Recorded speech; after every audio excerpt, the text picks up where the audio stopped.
일상에 감춰진 천국의 기쁨이라는 제목으로 말씀을 함께 나누겠습니다. 지금도 텔레비전 프로그램이 이 방송이 나가고 있는지는 모르겠습니다. 우리 과거에는 그 생활 속의 달인이라는 프로그램이 좀 있었지요. 그 프로그램 중에서 리어커의 달인이 나온 적이 있습니다. 2006년도로 기억이 되는데 작은 리어커를 끌고 다니는 달인이 그 작은 리어커에 1톤이 넘는 고무를 싣고 다니는 겁니다.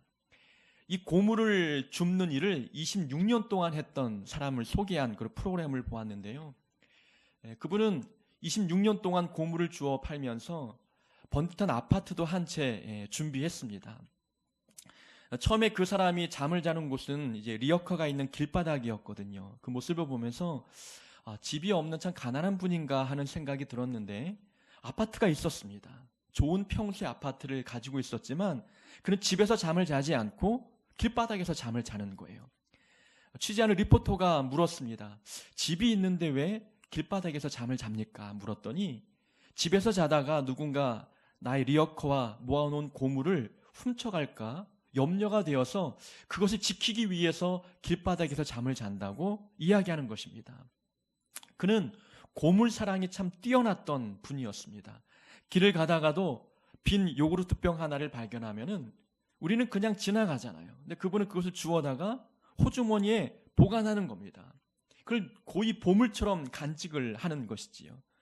그래서 고물만 보이면 불이 나게 달려가서 다른 사람이 줍지 않고 자기가 갖기 위해서 주워가는 거예요. 이제 방송 리포터와 인터뷰하는 중에 그 주인공이 어느 한 곳으로 막 뛰어가는 거예요. 카메라맨이 그분을 이제 쫓아서 막 달려가 보니까 길바닥에 떨어진 큰 쇳덩어리 하나를 줍고 굉장히 기뻐하는 겁니다. 리포터가 다시 물었어요. 그렇게 기쁘냐고. 이 고물 줍는 게 그렇게 행복하냐고 물었습니다. 근데 그분의 대답은 다른 사람에게는 고물이지만 나에게는 보물입니다라는 대답을 합니다. 참 걸작이지 않습니까? 참 대답이 우리에게 많은 통찰력을 또 많은 생활의 지혜를 안겨주는 대답이었어요. 다른 사람은 고물인데 나에게는 보물입니다라는 이 대답. 그는 그것이 보물이기 때문에 그 보물을 주운 기쁨이 컸던 것입니다. 우리는 고물을 고물로 보니까 이 고물을 보아도 기쁨이 없지만 이 고물을 보물로 보는 사람은 그 작은 요구르트병 하나가 마음의 기쁨을 안겨주었던 것입니다. 다른 사람에게는 고물이지만 나에게는 보물입니다 라는 이 대답을 통해서 우리가 깨닫는 것이 하나 있어요. 우리가 보물의 기준을 바꾸면 내 마음에 행복이 찾아온다는 겁니다.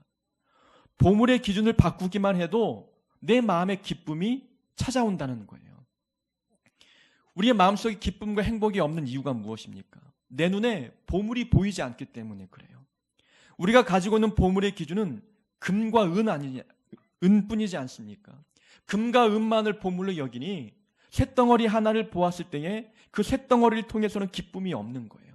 근데 보물의 기준을 바꾸고 이 고물조차 보물로 바라본 사람에게는 금과 은이 아니어도 쇳덩어리 하나만 가지고도 기쁨을 얻을 수 있는 거예요.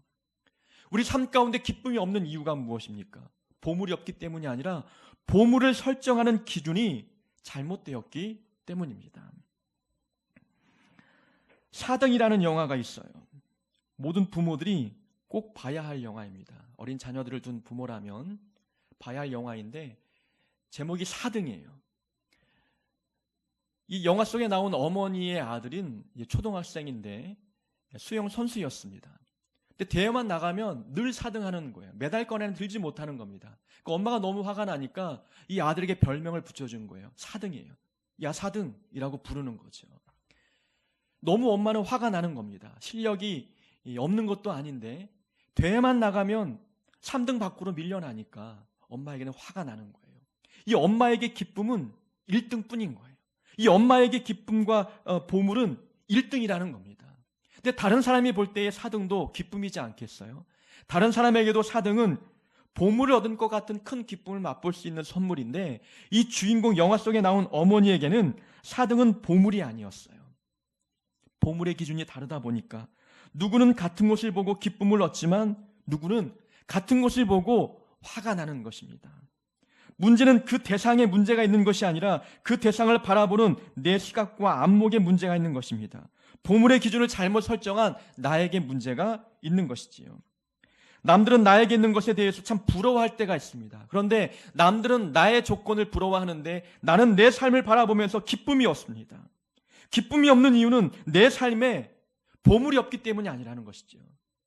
다른 사람이 갖고 있는 보물의 기준과 내 기준이 다르기 때문입니다. 우리가 가지고 있는 보물의 기준은 세상 사람들이 갖고 있는 기준과 동일합니까? 금과 은을 보물로 생각하고 고액의 연봉과 큰 집과 좋은 차, 멋진 외모와 좋은 옷들만 보물처럼 여기고 있다면은 그것이 채워지지 않으면 내 삶에 기쁨도 없는 거예요. 하지만 건강이 보물이고 가정이 보물이고 자녀가 보물이고 부모가 보물이며 배우자 자체가 보물로 보고 있는 사람들은 그것만 보아도, 그분들만 보아도 마음에 기쁨이 찾아오는 것이지요. 중요한 것은 보물의 기준입니다. 보물의 기준만 바꾸면 기쁨이 내 마음에 찾아온다는 것, 우리는 이 내용을 통해서 깨닫게 되는 것입니다. 믿는 자들은, 예수 믿는 자들은 보물의 기준이 달라야 하는 것입니다. 세상 사람들은 부와 명예가 보물로 여길 때에 우리는 그것이 아닌 다른 것을 보물로 여겨야 된다는 것입니다. 요한계시록에 보면은 천국에 대해서 묘사한 장면이 나옵니다. 천국을 어떻게 묘사했는지 한번 읽어드릴게요. 그 성곽은 벽옥으로 쌓였고 그 성은 정금인데 맑은 유리 같더라. 성의 성곽의 기초석은 각색 보석으로 꾸몄는데 첫째 기초석은 벽옥이요, 둘째는 남보석이요, 셋째는 옥수요, 넷째는 녹보석이요, 다섯째는 홍만호요, 여섯째는 홍보석이요, 일곱째는 황옥이요, 여덟째는 노곡이요, 아홉째는 다망옥이요, 열째는 비치옥이요, 열한째는 청옥이요, 열두째는 자수정이라. 그 12문은 12진주니 각 문마다 한 개의 진주로 되어 있고 성의 길은 맑은 유리 같은 정금이더라.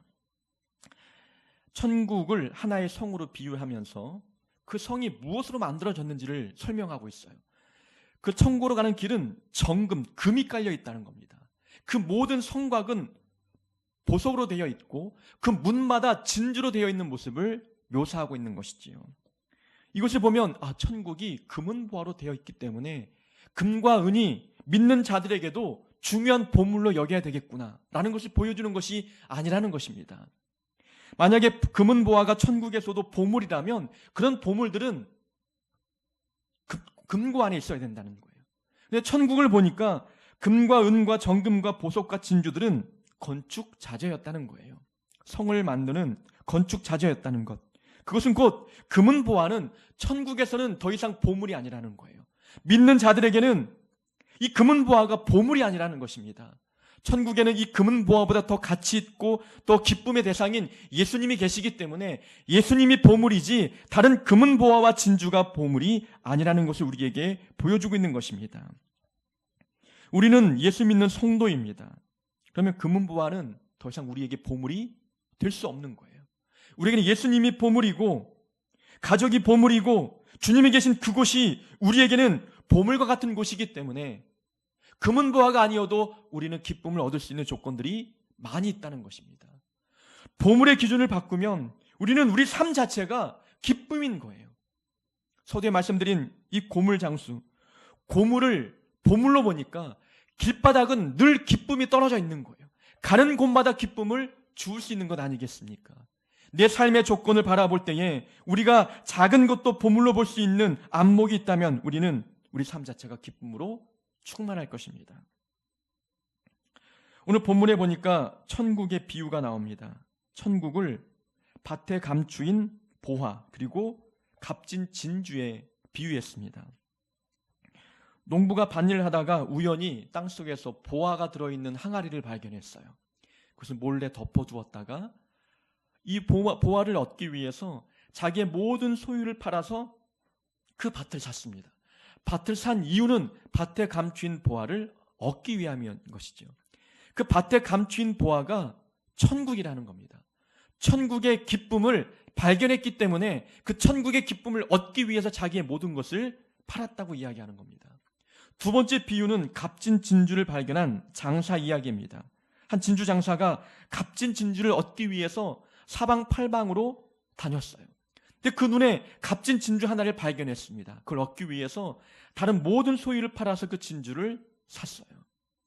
이것 또한 이 진주 자체도 보화라는 겁니다. 이것도 천국의 기쁨이라는 것입니다.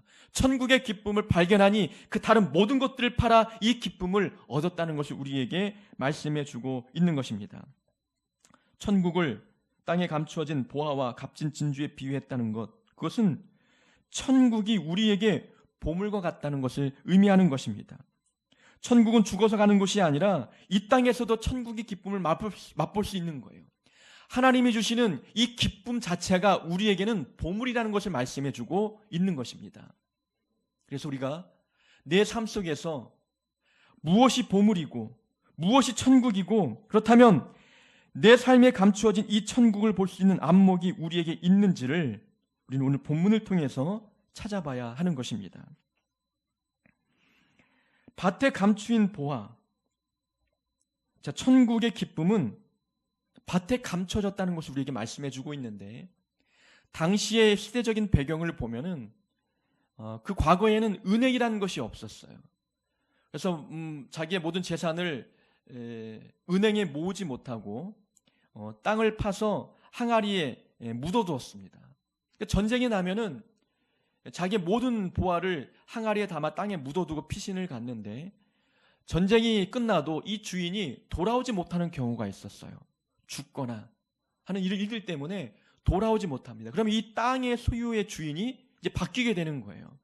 근데 이 바뀐 주인은 이 땅 속에 감추어진 이 항아리가 있다는 것을 알지 못하는 거죠. 그래서 이 주인이 소작농을 시켜서 밭을 갈게 합니다. 가난한 소작농이 밭을 갈다가 우연찮게 보화가 들어있는 항아리를 발견하는 거예요. 이러한 일들이 그 당시에 종종 있었던 일들이었습니다. 이 가난한 소작농이 이 보화를 발견하니 자기의 모든 소유를 팔아도 아깝지 않는 거예요. 그래서 모든 걸 팔고 이 밭을 샀던 것입니다. 자, 이것은 무엇을 우리에게 말씀해 주느냐? 우리에게 기쁨을 주는 보물이 어디에 있느냐라는 겁니다. 우리에게 기쁨을 주는 천국의 기쁨이 어디에 있느냐? 그것은 일상적인 삶 속에 있다는 거예요. 밭은 농부가 일하는 곳입니다. 일하다가 천국의 기쁨을 발견했어요. 일하다가 보화를 발견했습니다. 그것은 하나님이 우리에게 주시는 기쁨이라는 것은 다른 엄한 곳에 있는 것이 아니라 내가 지금 살고 있는 일상의 삶 속에 있다는 것을 우리에게 보여주고 있는 것입니다.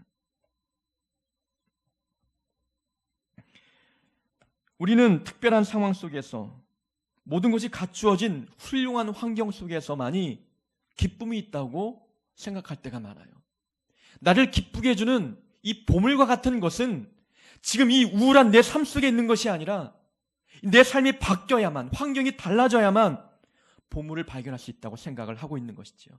그게 아니라는 겁니다. 지금 내가 살고 있는 이 가정, 이 삶의 환경 속에 하나님께서 천국의 기쁨을 감춰두셨다는 것을 우리에게 말씀합니다.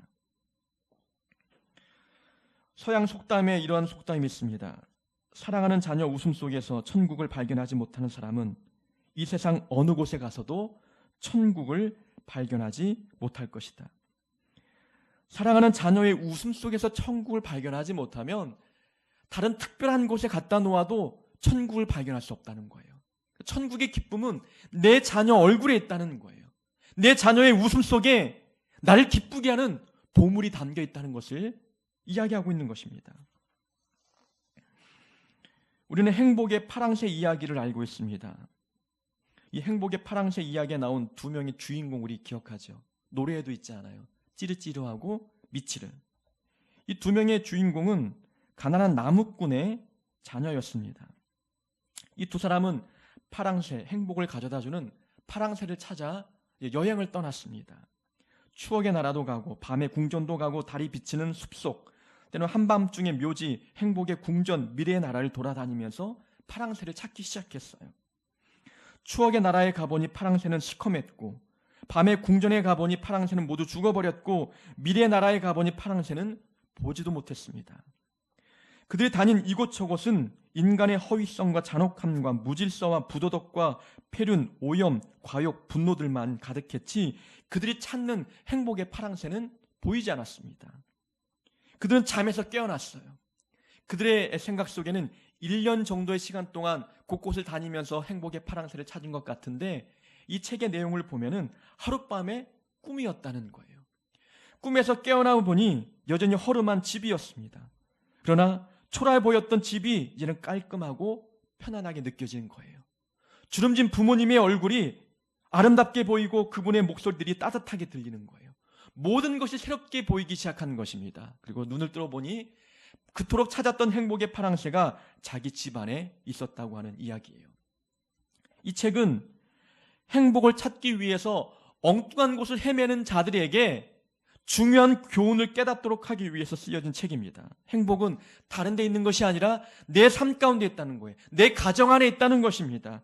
행복이라는 것, 천국의 기쁨은 내가 살고 있는 일상 속에 담겨 있다는 것을 이야기해주고 있는 것입니다. 하나님은 천국의 기쁨을 찾기 어려운 곳에 감추신 분이 아니에요.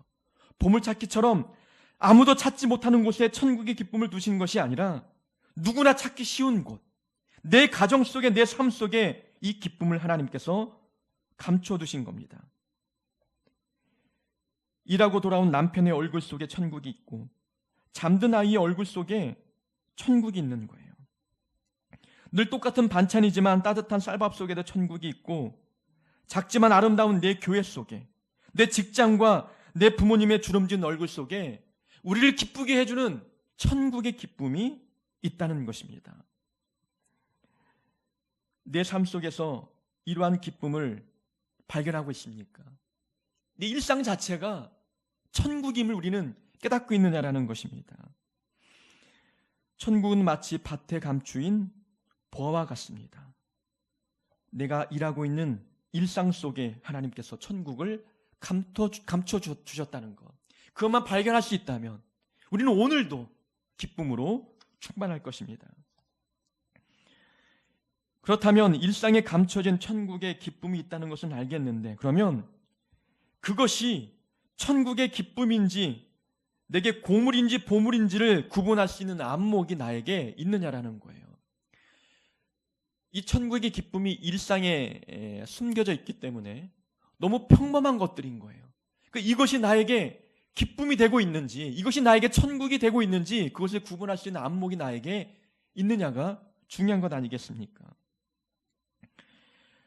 밭에 감춰진 보화, 그 당시만 해도 밭에 일했던 일꾼들이 한두 명이 아니었어요.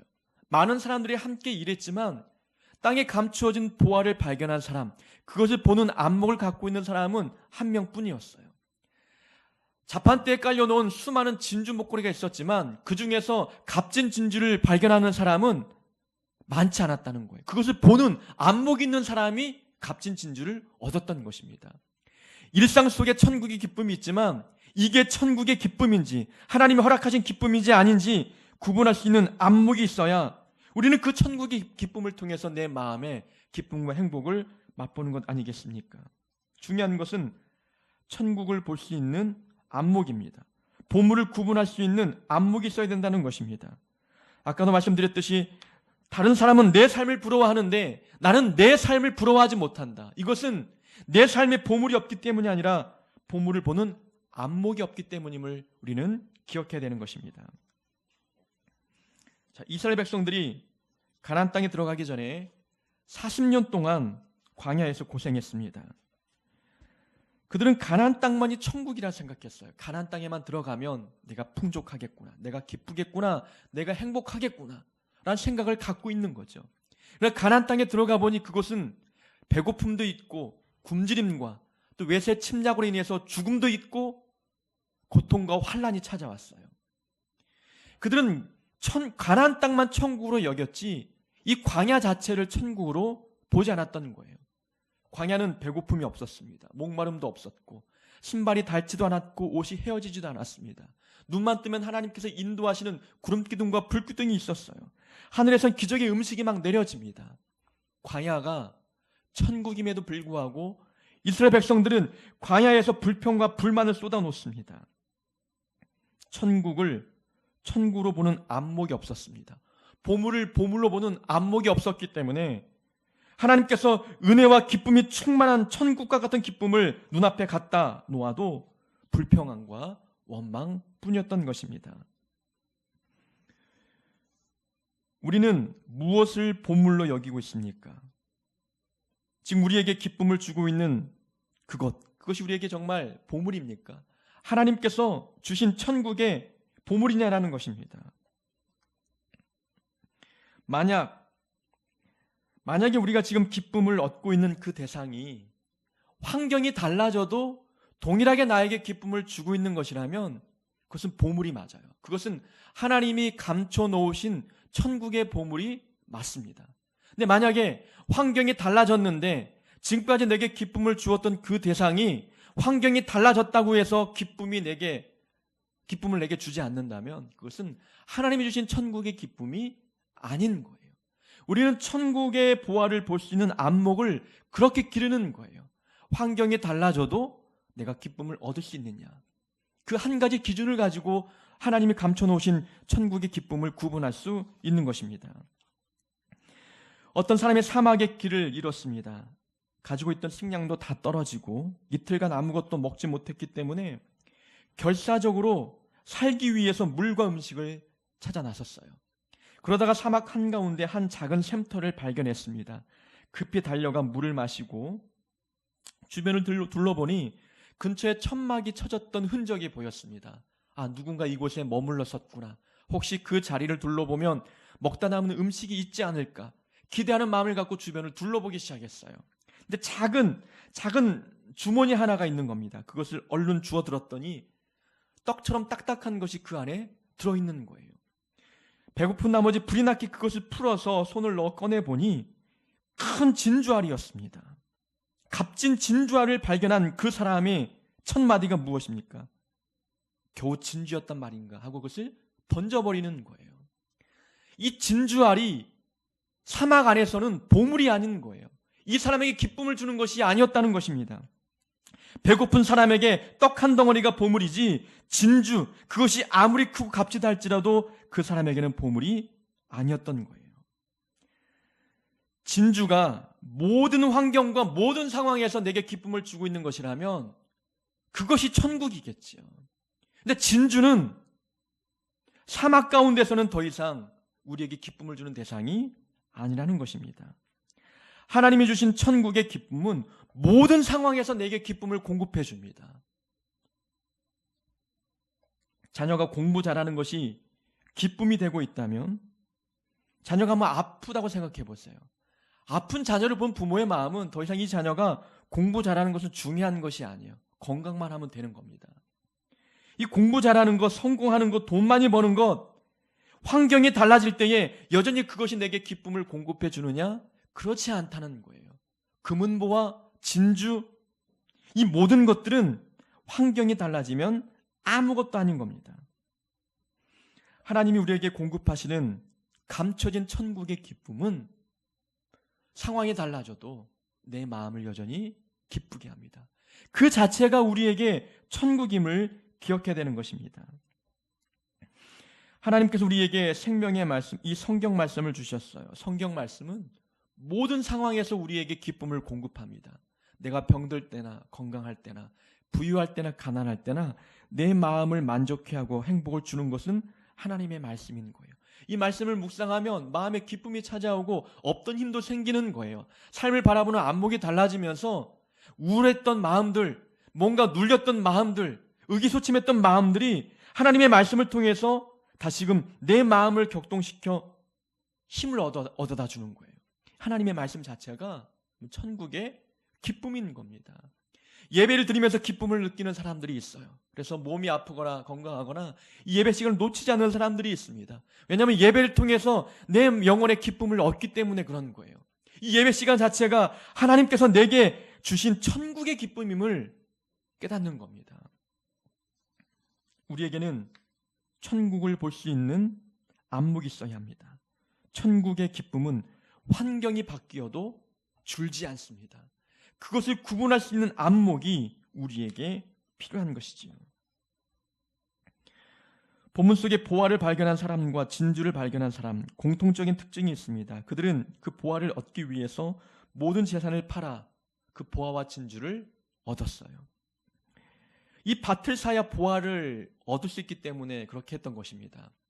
보화를 발견했다고 해서 그 보화가 자기 것이 아니거든요. 밭의 주인이 그 보화를 소유할 수 있기 때문에 보화를 얻기 위해서는 밭을 사야 되는 겁니다. 그러니까 모든 재산을 팔았다는 것은 이 재산을 팔아도 결코 손해가 아니기 때문에 그러는 거예요. 밭에 감추인 보화와 값진 진주는 내가 가지고 있는 모든 재산보다도 더 값어치 있는 거였기 때문에 내 모든 소유를 팔아도 손해가 아닌 것을 이 두 사람은 알고 있는 거예요. 하나님께서 우리에게 주신 천국의 기쁨은 내가 가지고 있는 모든 것들과 맞바꾸어도 부족함이 없는 것임을 우리에게 보여주고 있는 거예요. 그 모든 것보다도 하나님께서 내게 주신 기쁨은 다른 것이 주는 기쁨보다 더 큰 것입니다. 통장의 잔고가 주는 기쁨보다 하나님께서 내게 주신 말씀을 통해서 얻는 기쁨이 무엇보다 큰 거예요.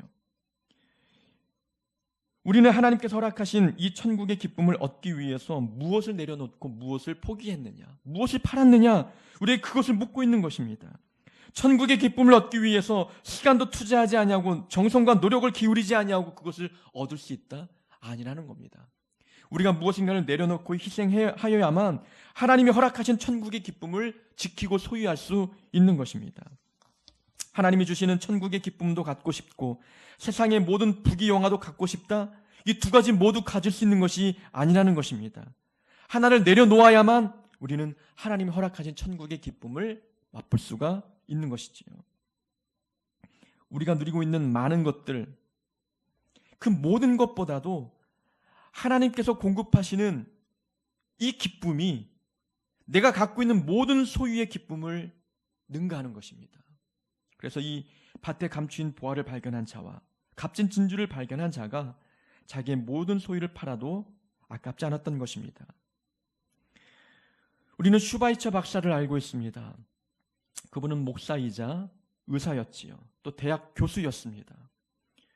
그러나 이 슈바이처 박사는 이 모든 것을 내려놓고 아프리카에 가서 봉사하는 삶을 살았어요. 또한 마더 테레사 수녀도 마리아 여학교의 교장이었습니다.